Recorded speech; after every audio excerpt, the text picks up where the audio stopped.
E a Inquisição? Da onde surge essa exageração tão grande nos números?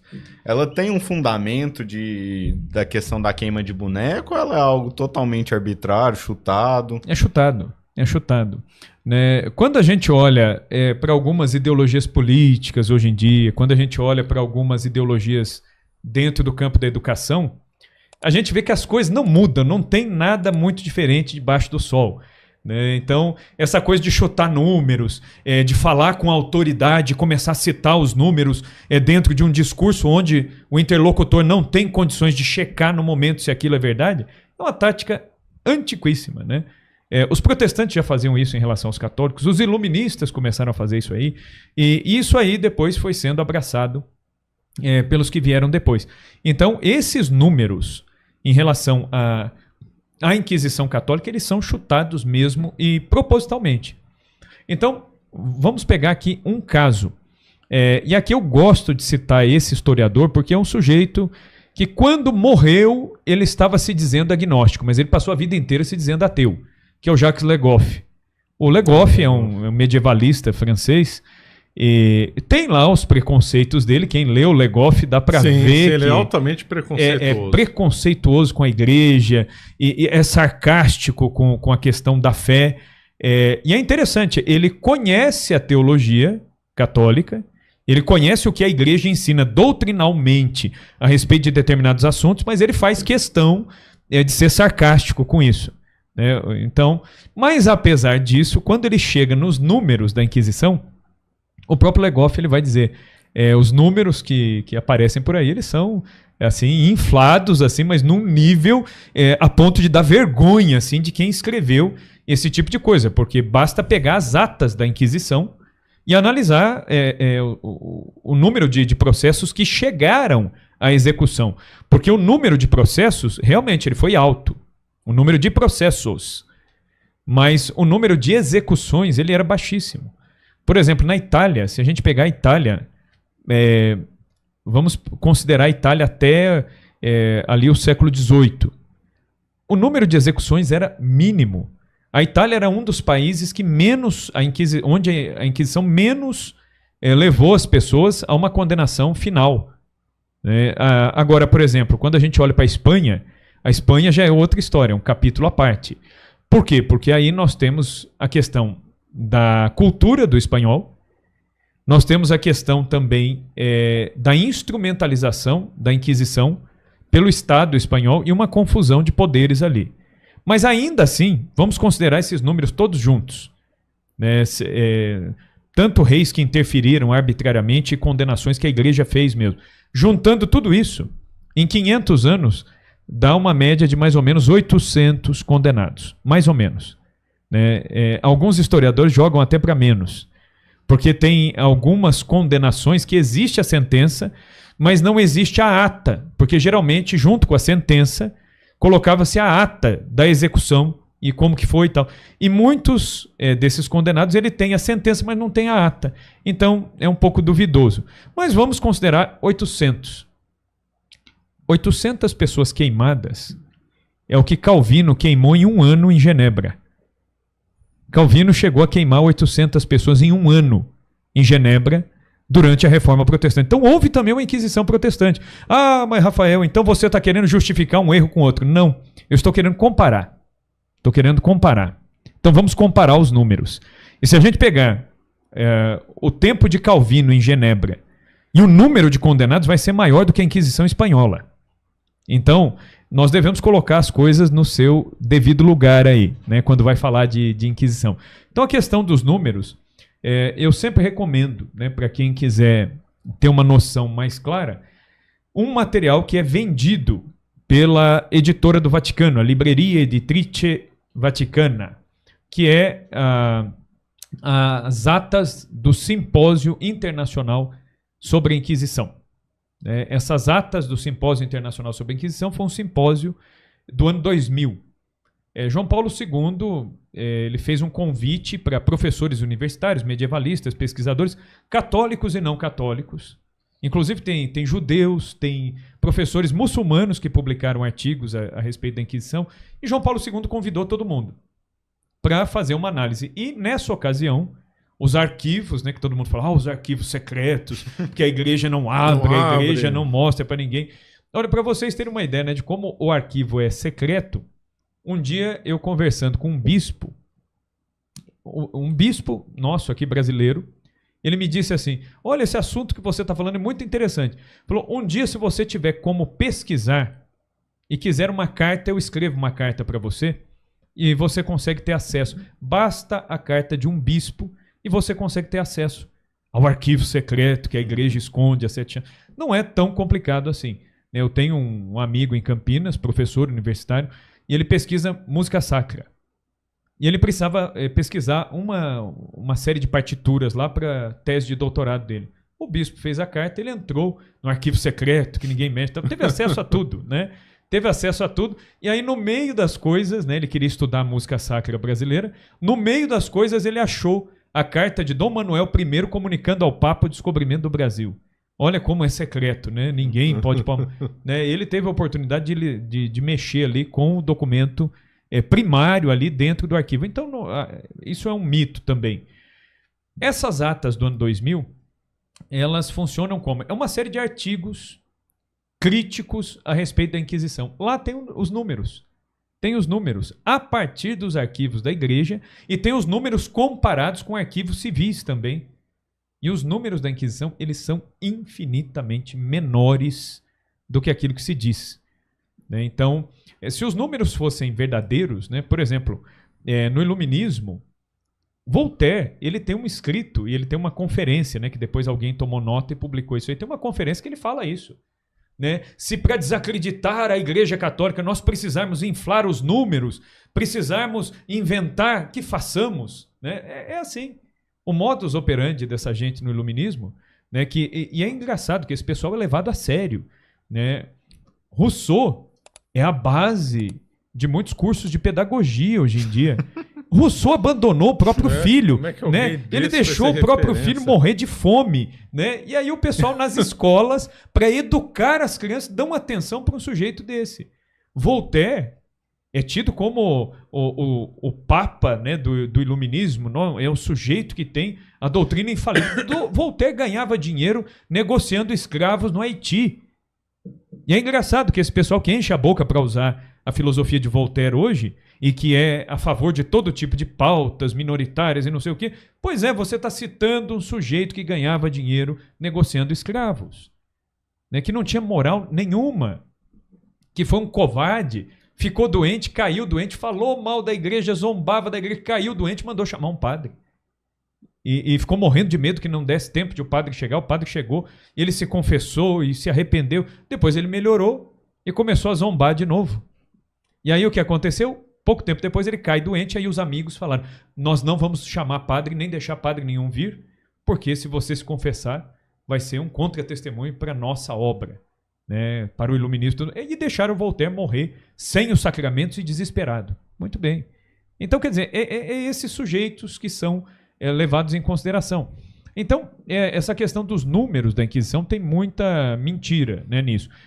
Mesmo os processos da Inquisição, também tem muita lenda a respeito dos processos. Né? E como funcionavam os processos, assim, de forma prática, a estrutura deles?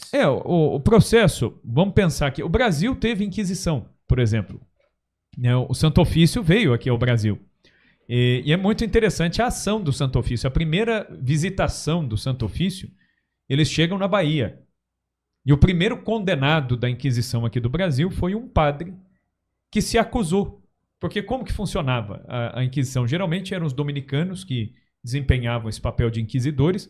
São Domingos de Gusmão foi o primeiro, né, inquisidor da igreja, então ele tinha a figura de honra. E a igreja teve, inclusive, papas que eram inquisidores. São Pio V era inquisidor. São Pio V foi inquisidor mor, e depois foi eleito papa. Né? Tanto é que até o costume de os papas usarem batina branca veio de São Pio V, né? Porque São Pio V era dominicano, usava a batina branca, e quando foi eleito papa, ele não quis usar, porque a batina dos papas era púrpura. Era uma batina vermelha semelhante à dos cardeais, e não se usava a batina branca. E São Pio V ele não quis tirar o hábito religioso, usava a batina branca. E de São Pio V em diante, então, os papas adotaram a veste talar branca. São Pio V era inquisidor. né? Tem vários santos na igreja. São Pedro de Verona é um inquisidor que foi assassinado pelos hereges, né? Muita gente fala, a Inquisição matava os hereges. Pois é, São Pedro de Verona, ele era um inquisidor e foi assassinado por um herege. São Carlos Borromeu, né? São Carlos Borromeu, e assim, tantos e tantos santos da igreja. Então, a Inquisição, ela era o quê? Era um tribunal da igreja para salvaguardar a fé, a integridade da fé. Vamos pensar no seguinte, na Idade Média, o altar está unido ao trono. Atacar a igreja é atacar a ordem social. Atacar a ordem social é atacar a igreja. As coisas são indissociáveis. Seria, né, como hoje atacar a democracia, o Estado democrático de direito. Você atacar essas coisas que todo mundo fala, mas ninguém sabe ao certo o que é, né? Ninguém define, né? É engraçado isso, né? Então, assim, qual era a lógica daquela sociedade? É uma sociedade baseada na fé. Então, a Inquisição ela surge quando? Em 1231. Né? O Papa Gregório IX vai criar a Inquisição com qual objetivo? Combater as heresias, mas sobretudo os cátaros, que era uma heresia que estava causando um dano enorme do ponto de vista social, inclusive na Europa. Os cátaros, por exemplo, eles eram contra o juramento. A sociedade medieval era inteiramente baseada no juramento. Não tinha documento, né? Como que um servo, um senhor feudal faz um contrato? É um juramento.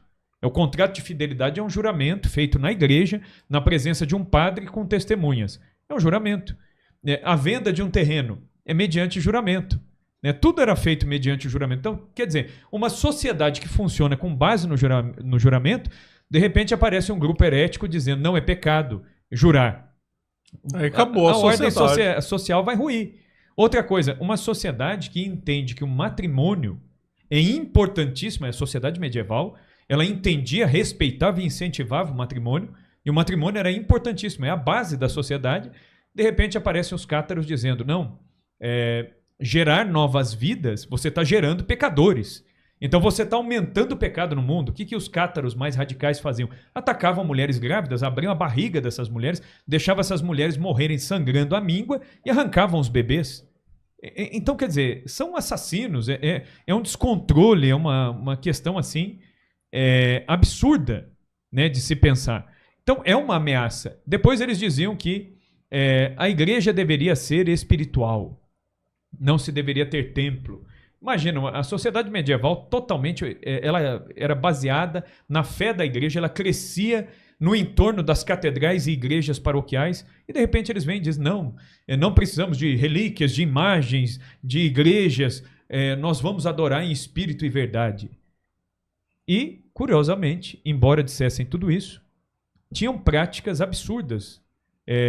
Tinha grupos de cátaros que praticavam suicídio coletivo, né, se matavam porque achavam que assim estavam se libertando do pecado, achavam que o corpo é mau e só o espírito é bom, aquela dicotomia, ou se não, praticavam orgias sexuais. É interessante, não podia gerar novas vidas, mas as orgias, o sexo sem a sua finalidade adequada, isso podia, era aceitável. Então, quer dizer, tudo isso levou a igreja a fazer o quê? Não, nós precisamos combater esse mal.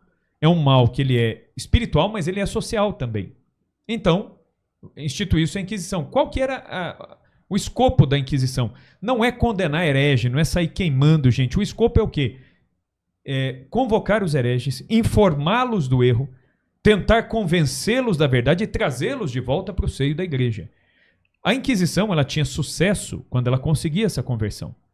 Para a Inquisição, condenar alguém à morte era um fracasso.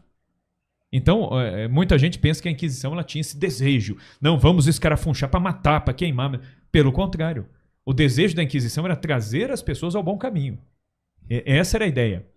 Que é mais ou menos o que a igreja vai continuar fazendo sempre e até os dias de hoje, né? Inclusive em casos mais recentes, quando a gente vê, por exemplo, o cardeal Ratzinger chamando o Leonardo Boff.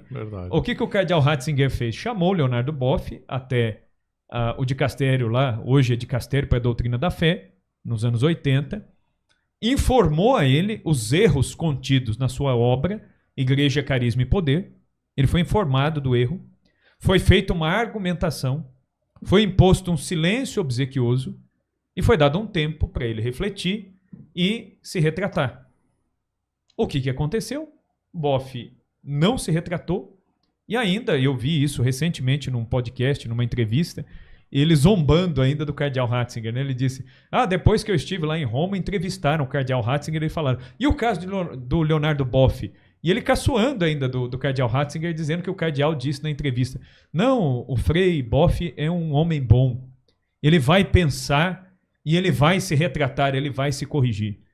A gente vê que não foi exatamente o que aconteceu. Mas essa era a ideia da Inquisição, né? De trazer a pessoa de volta. Agora, é claro, há casos em que a pessoa se retratava ou se acusava. É o caso da Inquisição que eu citei aqui no Brasil.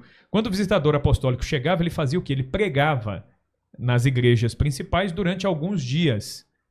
E essa pregação, ela se baseava no quê? Na penitência, na doutrina da igreja. E aí era uma espécie de exame de consciência coletivo para que as pessoas pensassem se elas estavam agindo de acordo ou não.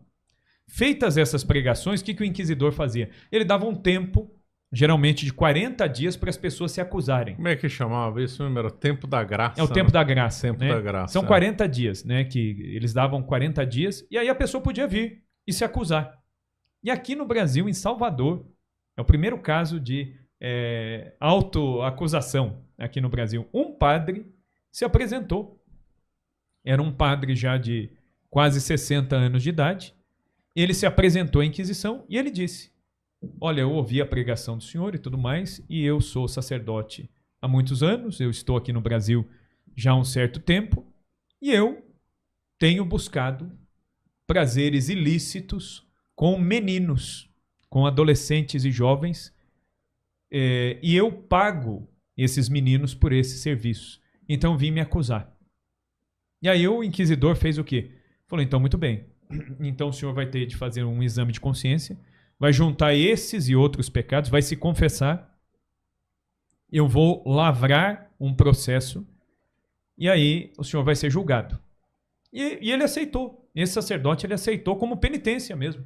Ele se deu conta de que ele não estava num bom caminho, estava traindo seus votos, e a vida dele não era compatível com o sacerdócio, e ele aceitou. Então, o que acontece com esse padre? Ele recebe um julgamento, ele passa por um julgamento e recebe uma sentença. Qual foi a sentença dele? Ele foi expulso do estado clerical, né, foi reduzido ao estado laico e foi desterrado nas galeras de Portugal para remar, junto com os prisioneiros que ficavam remando os navios portugueses até a morte. E ele durou mais 5 anos só. Mas ele aceitou essa penitência pelos pecados que ele cometeu, porque ele disse que ele queria morrer na amizade e na graça de Deus. O objetivo da Inquisição era esse, era trazer a pessoa, salvar as almas, né? É trazer a pessoa para a salvação. Agora, o que acontece? Tinha lá os hereges que eram empedernidos, né? Que não arredavam pé, que insistiam no erro e tudo mais, e aí a igreja ia procedendo ao julgamento. Uma vez constatada a culpa e constatado o fato de que é irremediável qualquer tipo de esforço, o que a igreja fazia? Dava a sentença, olha, o fulano está condenado. Mas a igreja não executava, porque a igreja não tinha exército. Então o que a igreja fazia? Entregava o condenado ao braço secular. Aí o Estado vai definir de acordo com a cultura, de acordo com as leis, o costume, o uso de cada região. Aí o Estado vai proceder essa execução. Então, tecnicamente falando, embora tivesse essa proximidade da igreja com o Estado, a igreja não executou ninguém, quem executava era o Estado. A igreja fazia o processo, a igreja identificava a culpa, a igreja dava chance de remissão, mas quando realmente não havia, então acabava indo para a condenação, né? É o caso do Giordano Bruno. O Giordano Bruno, a igreja nunca condenou uma proposição científica dele. O que a igreja condenou? As heresias dele. Giordano Bruno dizia que Nossa Senhora não era virgem, dizia que Cristo não estava realmente na Eucaristia, e de certa forma o Giordano Bruno até adiantou um pouco o que os protestantes vão falar depois, né? Que se você tem fé que Cristo está, ele está. Se você acha que ele não está, então ele não está. Que na verdade é uma heresia que até antes do Giordano Bruno, o Berengário de Tours, que é um herege francês, já havia dito que é a heresia da empanação, né? Era o nome que a igreja dava, né? Que é aquela ideia de você reduzir o pão eucarístico a algo que depende de você. Se você acha que está. Se você acha que não está, então não está. Aproveitando que o senhor falou da questão de sempre fazer uma comparação, tem uma história interessante. Quando eu cursava Direito, No meu primeiro ano, eu tive aula com um professor que chama Pedro Sérgio. Ele, não sei se ainda é, mas ele era hipodiácono na igreja ortodoxa. E era professor de direito penal, um professor fantástico. E aí, chegando lá, a gente tinha acabado de sair do ensino médio, falou, olha, vocês aprenderam tudo errado na escola. Vocês lembram que a Inquisição, foi o professor de vocês, falou que a Inquisição matou não sei quantos milhões, etc. Isso é tudo bobagem. Primeira aula de direito penal vai ser a comparação entre a Inquisição e o inquérito policial de hoje. E aí ele foi comparando. Eu não lembro agora, ponto, mas ele foi ponto por ponto, ponto por ponto. Inquisição, inquérito. Todo mundo chegou a concluir, provou a conclusão de que o inquérito policial de hoje é muito mais severo que a Inquisição foi. E ninguém falou nada. É porque a Inquisição tem casos de sentença mesmo da Inquisição que o sujeito era culpado. Se o sujeito fosse culpado, ele tinha que pagar. Alguma coisa ele teria que pagar. Mas se ele se arrependeu e se retratou, qual que vai ser a pena dele? A pena penitencial. É daí que, inclusive, vem o termo penitenciária, né, que a gente usa hoje em dia para as prisões e tudo mais, vem daí, da Idade Média. Dessa lógica da penitência, você deve algo a Deus e deve algo à sociedade. Então você vai ter que cumprir uma penitência. Mas você não vai ser condenado. Aí o que eles faziam? Um simulacro. Eles faziam um boneco, né, e nesse boneco eles colocavam o capirote, que é o chapéu, né, cônico, e geralmente colocavam um babador escrito condenado, ou às vezes o motivo da condenação, amarravam esse boneco e aí era feito o auto de fé. O auto de fé consistia numa pregação, chamando as pessoas a uma vida de virtude, a uma vida reta e tudo mais. Então havia ali o auto de fé, havia a leitura da sentença, para que as pessoas conhecessem o que era o erro e o que seria o desejável, né, em termos de ação. E lia-se o nome do condenado, entre aspas, né, e queimava-se o boneco, né, lá com o chapéu cônico e tudo mais. Então, o boneco era queimado. E na pregação, geralmente, o pregador fazia essa alusão. Nós estamos queimando o boneco, porque a igreja, como mãe, ela quer evitar que esse sujeito queime eternamente no inferno, onde não vai ter solução. Então, melhor queimar o boneco nessa celebração penitencial do que... E aí a igreja impunha uma penitência. Essa penitência podia ser um tempo de reclusão, podia ser um tempo de silêncio. Um tempo de silêncio. Cristóvão Colombo, né? O Cristóvão Colombo ele recebeu uma imposição né? da Inquisição porque ele falou demais na Universidade de Salamanca, quando ele foi apresentar o projeto dele de navegar, né, a oeste, acharam que ele falou demais, e aí vem a Inquisição e falou, olha, você está afirmando coisas. De novo, a igreja, você está afirmando como certo aquilo que nós não sabemos. Não tem como definir. Aí Colombo falou demais, ele recebeu o quê? Uma pena penitencial. Qual era a pena penitencial? Ele tinha que ficar algumas horas do dia deitado com os braços abertos em forma de cruz no piso de alguma igreja. Ele podia escolher a igreja, qualquer igreja. Então Colombo ficava, né, durante algumas semanas, ele ficava lá 2, 3 horas deitado em cruz com o rosto em terra, né, rezando dentro de uma igreja, e teve que ficar em silêncio. Durante um tempo ele não podia falar com ninguém, nem com a mulher, nem com os filhos, só por gesto. E Colombo cumpriu a penitência. Ele cumpriu direitinho, certinho. Né? Ele não titubeou assim em momento algum. Né? Então é o que? É uma pena penitencial.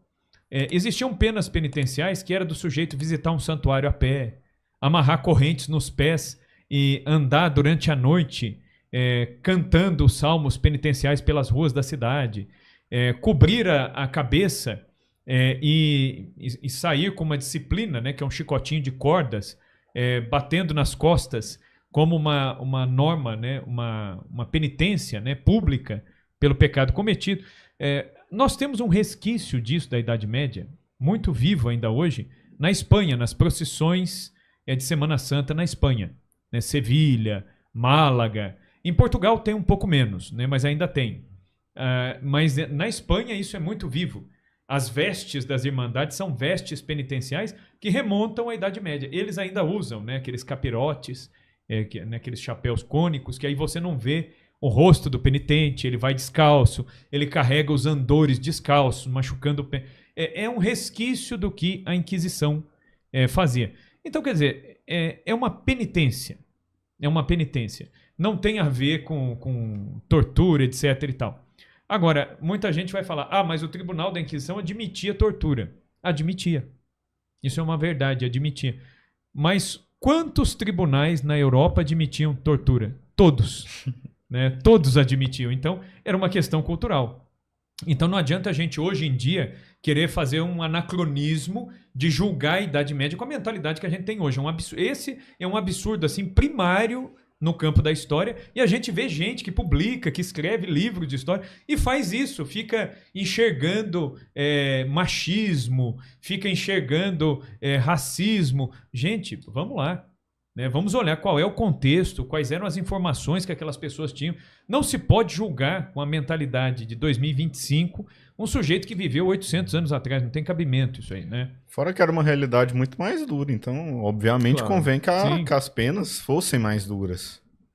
Sim, e também as pessoas não viam com tanto estranhamento, não. Essa questão das penas. Por exemplo, o Colombo, quando ele recebeu a imposição de silêncio da Inquisição, ele não reclamou. Ele não reclamou. Colombo era muito católico, era um pouco teimoso, era genial como Galileu, então ele tinha assim, umas certezas, umas coisas assim, mas ele era obediente à igreja. É muito interessante. Que é um outro aspecto de Colombo, que todo mundo exalta também, o descobridor, o navegador e tudo mais, mas não se fala da catolicidade de Colombo. O diário de bordo de Colombo, ele menciona muitas vezes a palavra cruz, a palavra evangelho, a palavra salvação. Ele fala e ele deixa claro que ele estava indo no espírito de uma cruzada. As cruzadas que tinham cessado na Idade Média, agora os grandes navegadores enxergavam a navegação como uma cruzada. É a nova cruzada. Nós vamos para o Oriente, nós vamos para a América, nós vamos onde o evangelho não chegou e nós vamos levar o evangelho. Os documentos portugueses, se a gente olhar a carta de Pero Vaz de Caminha, a carta de Pero Vaz de Caminha é um testemunho de fé. Né? O Pero Vaz de Caminha, ele fala, eu gosto muito assim de ler com os alunos. Quando eu vou dar a história do Brasil, eu falo para a molecada que é aluna minha, falo, esqueçam o livro. A gente vai começar estudando o Brasil lendo a carta de Caminha. Aí eles, mas não sei o quê. Eu falei, não, vamos lá. É chato, não sei o quê, aquela coisa. Eu falei, não, vamos ler a carta de Caminha. 15 páginas, né? Folhinha 4, dá 15 páginas. Quando eles leem, é interessante isso. Faz anos que eu dou aula e todo ano eu gosto de ver a surpresa na cara deles.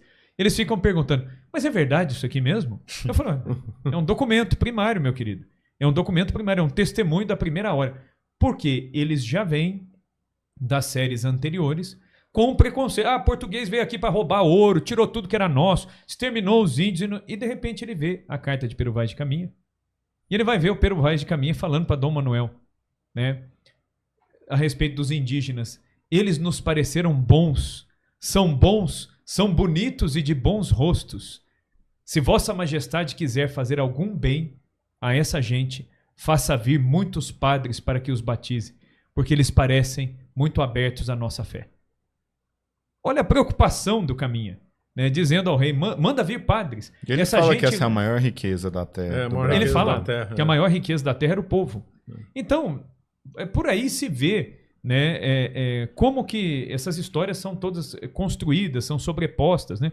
O Colombo, por exemplo, o que o fez insistir com a rainha Isabel I? A sua fé. A fé de Colombo, não é exagero dizer isso. Foi a fé de Colombo que o moveu a insistir mais uma vez. Ele apresentou o seu projeto a vários reis, só recebeu porta na cara. Ele foi até a rainha Isabel de Castela no dia 2 de janeiro de 1492, o dia em que ela estava tomando a cidade de Granada, o último reduto muçulmano na Espanha. Foi o fim da reconquista católica da Espanha. Olha como isso é significativo.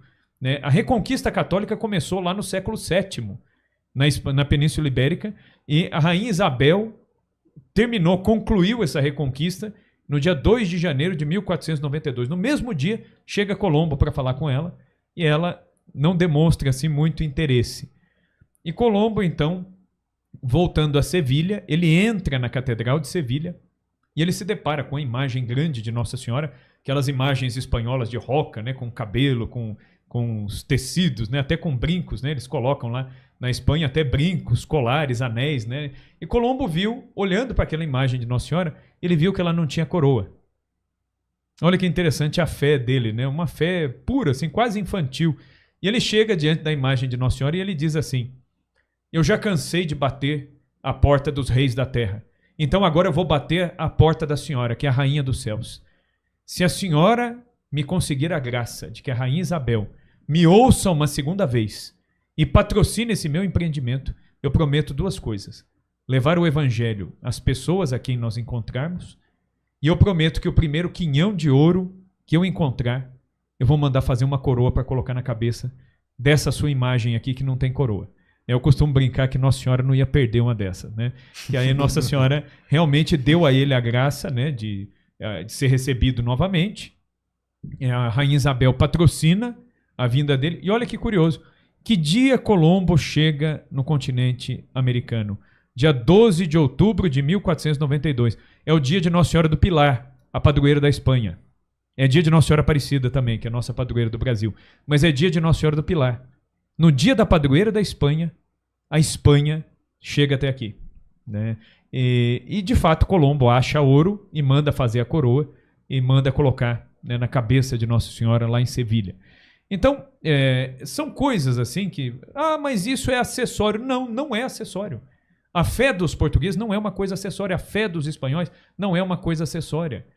Entendeu? Então, negar isso é negar a própria completude da narrativa histórica, né? Você não pode varrer isso para baixo do tapete, né? Quando se fala de Inquisição, de Idade Média, então nem se fala, né? A ideia é apagar quase tudo, né?